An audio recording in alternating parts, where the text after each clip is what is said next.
Baik, Assalamualaikum warahmatullahi wabarakatuh. Sehat semua, teman-teman kelas 7 SMP Lab School VPMJ. Mudah-mudahan sehat semua ya, dan mudah-mudahan kita semua selalu dilindungi oleh Allah Subhanahu wa Ta'ala dimanapun kita berada. Dan mudah-mudahan corona ini cepat selesai agar kita bisa beraktivitas seperti biasa, seperti sedia kala, yaitu berkumpul di sekolah yang kita cintai. Baik teman-teman, marilah kita awali pembelajaran pada kali ini dengan baca basmalah sama-sama. Bismillahirrahmanirrahim. Baik teman-teman, kita masuk ke bab baru, yaitu tentang teks prosedur. Teman-teman sambil dibuka buku paketnya. Jadi teman-teman sambil melihat video pembelajaran ini, teman-teman bisa sambil membuka buku paketnya. Nah, teks prosedur itu ada di halaman 43, tepatnya bab 3. Teman-teman bisa lihat ya. Di cover awal bab 3, kemudian ada hidup sehat dan sebagainya. Kemudian setelah ketemu di bab 3 halaman 43, kita lanjutkan berarti ya teman-teman. Baik, kita akan belajar mengenai teks prosedur. Nah, sambil dibuka halaman 45 ya teman-teman, di halaman 45. Kenapa harus sambil buka buku paket? Agar pembelajaran tentang teks prosedur di bahasa Indonesia itu bisa terarah. Kemudian teman-teman bisa memanfaatkan buku paket yang sudah teman-teman beli agar bisa dimanfaatkan dengan baik. Baik teman-teman, bisa diperhatikan pengertian teks prosedur ada di halaman 45. Teks prosedur. Apa itu teks prosedur? Teks yang menunjukkan serangkaian tindakan. Nah, ini teman-teman, serangkaian tindakan. Jadi, teks yang isinya rangkaian. Rangkaian itu susunan atau tahapan-tahapan. Nah, itu yang disebut dengan rangkaian. Baik teman-teman, rangkaian atau tindakan. Nah, tindakan ya ini teman-teman ya. Terus kemudian atau langkah-langkah. Nah, ini teman-teman. Ada langkah-langkah juga ya. Ada langkah-langkahnya yang jelas dan teratur. Artinya ada langkah-langkah, ada tahapan-tahapan yang teratur, artinya beraturan. Nah, itu teman-teman ya. Nah, terus kemudian yang harus dijalankan, artinya dijalankan, diikuti, maksudnya gitu ya, untuk menghasilkan suatu tujuan yang diinginkan. Nah, paham ya? Oke, saya jelaskan lagi. Teks prosedur berarti tulisan atau cerita atau sebuah teks yang isinya langkah-langkah atau tindakan-tindakan jelas, teratur. Nah, itu ya. Nah, yang harus dijalankan, artinya yang harus diikuti oleh pembaca. Itu kira-kira teman-teman. Itu ya. Untuk melakukan sesuatu hal atau ingin mewujudkan suatu kegiatan. Paham ya? Itu yang disebut dengan teks prosedur. Nah, paham ya? Baik, berikutnya.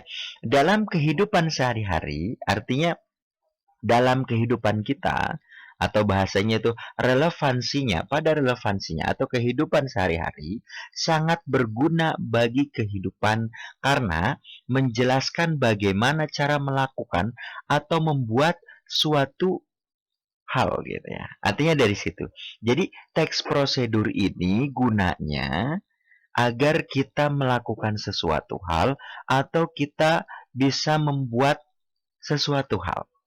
Contoh teman-teman, contoh kecil ya. Kalau teman-teman makan makanan yang dikemas, katakan coklat atau mie instan lah ya, mie instan. Mungkin teman-teman pernah makan itu sebulan sekali ya, karena memang bagusnya sebulan sekali teman-teman makan mie instan.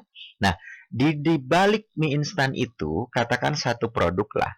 Kemudian di balik mie instan, di belakangnya, itu ada tahapan-tahapan memasak.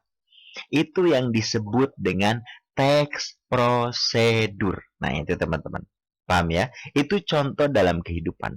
Jadi ketika kita ingin melakukan sesuatu hal, nah, bisa kita lakukan dengan mengikuti petunjuk dan arahan atau tahapan-tahapan lewat teks yang tersedia.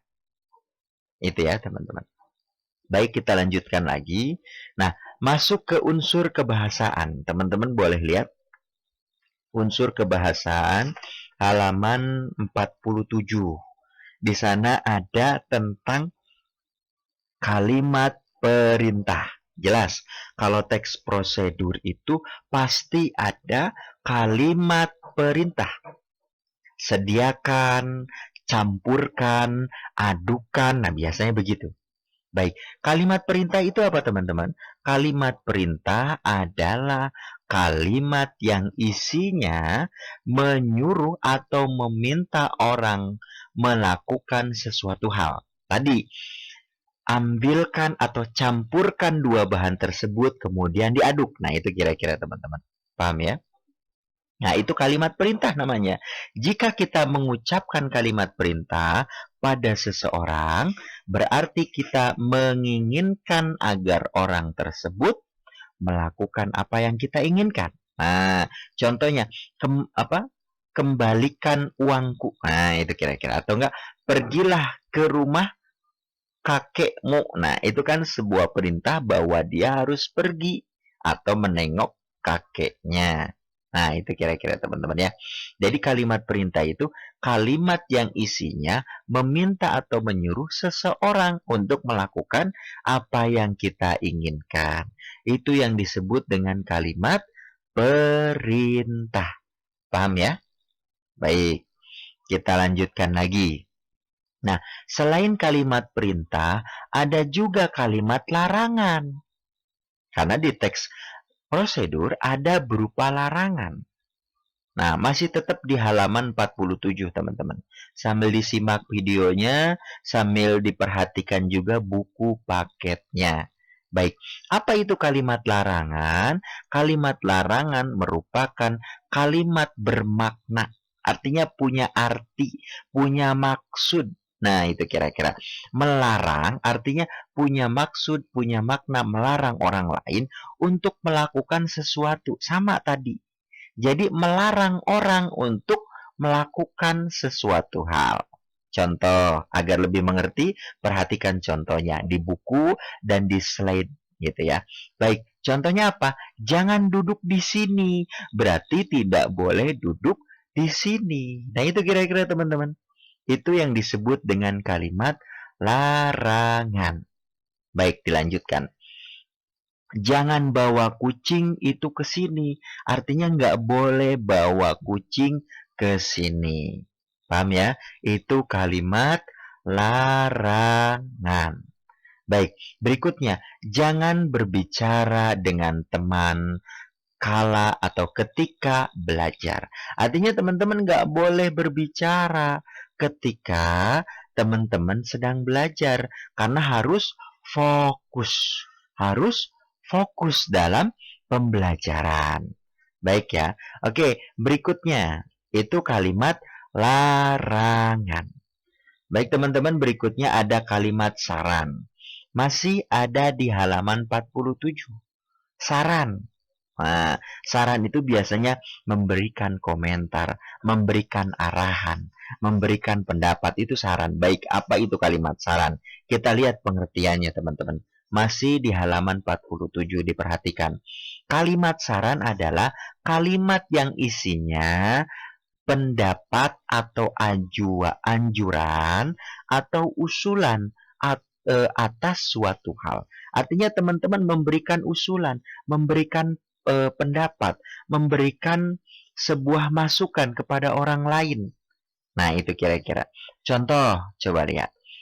Saran saya, kampanye pemilihan ketua OSIS ini tidak dilakukan di jam-jam belajar karena dapat mengganggu konsentrasi belajar siswa. Artinya apa? Itu menyarankan bahwa